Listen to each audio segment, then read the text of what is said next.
Сәлем достар, бүгін мен сіздерге өзімнің бау-бақшамдағы көкөністер таныстырып шығамын.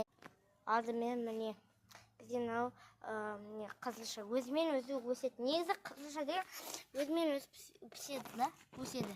Міне күшті. Мен мынаның астына қарамағым, текті сыртына қарам. Астына қарап қалсам піскен екен, күшті.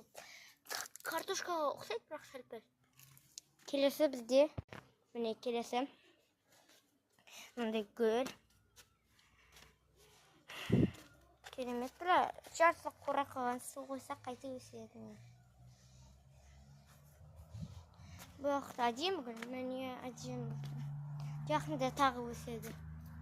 Күшті қылып барлығы. Келесі, міне, мынау ащы бұрыштар, ащы да.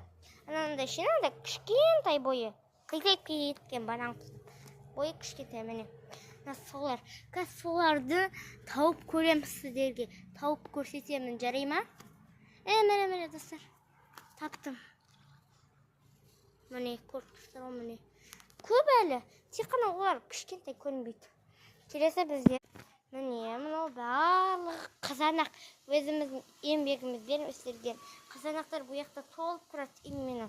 Келесі укроп.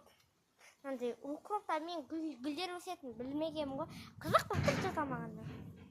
Міне тамаққа қосатын күшті укроптарды. Иісі бойырқап тұр ғой кәдімгідей. Келесі. Міне. Мынаның атын не еді? Ұмытып қалдым. Бұл мен сок жасауға болады әйтеуір. Келесі. Міне. Мынау асқабақтар. Күшті достар. Келесі мына жүзімдер. Ұзыннан өскен жүзімдер.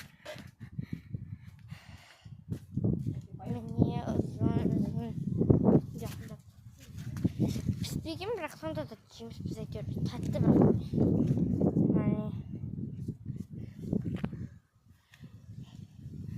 Күшті маңнан.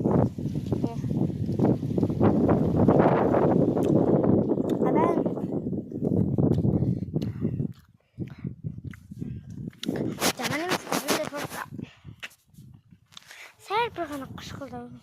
Бір ұнатман. Міне.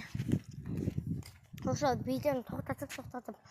Соңынан бәрін көрсетіп шығам. Міне.